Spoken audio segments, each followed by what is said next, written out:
भगवान श्री कृष्ण ने महाभारत के युद्ध के दौरान अर्जुन को जो उपदेश दिए, वे न केवल उस समय के लिए बल्कि हर युग के लिए प्रेरणादायक हैं। श्री कृष्ण ने हमें जीवन में सही मार्ग पर चलने, कर्तव्य का पालन करने और कठिनाइयों से न घबराने का संदेश दिया। श्री कृष्ण ने सबसे पहले अर्जुन को बताया कि जीवन एक युद्ध भूमि है, जहां हर इंसान को अपने कर्तव्यों का पालन करना होता है। उन्होंने कहा कि किसी भी परिस्थिति में हमें अपने कर्तव्य से पीछे नहीं हटना चाहिए।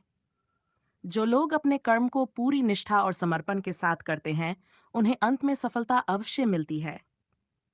उन्होंने अर्जुन को समझाया कि हमें फल की चिंता किए बिना अपने कार्य को करते रहना चाहिए, क्योंकि परिणाम हमारे हाथ में नहीं, बल्कि ईश्वर के हाथ में है। भगवान कृष्ण का ये उपदेश हमें सिखाता है कि जीवन में हर चुनौती, हर कठिनाई हमें कुछ सिखाने आती है। समस्याओं से भागने की बजाय उनका सामना करना चाहिए।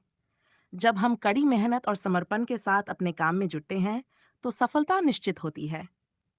श्री कृष्ण ने अर्जुन को समझाया कि मनुष्य के पास केवल अपने कर्म पर अधिकार है, फल पर नहीं। इसलिए हमें अपने कर्म पर ध्यान देना चाहिए और अच्छे परिणाम की आशा रखनी चाहिए। इसके अलावा उन्होंने अर्जुन को आत्मा के अमरत्व का ज्ञान दिया।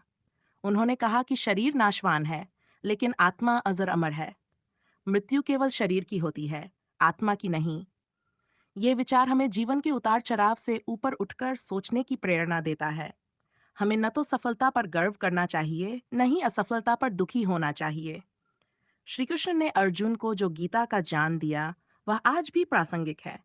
चाहे कोई भी परिस्थिति हो, हमें अपने कर्तव्य का पालन करना चाहिए। उनके उपदेश हमें बतलाते हैं कि सही मार्ग पर चलते हुए निडर होकर संघर्ष करना ही असली जीवन है। संघर्ष से ही व्यक्तित्व का निर्माण होता है, और यही जीवन की सच्ची प्रेरणा है।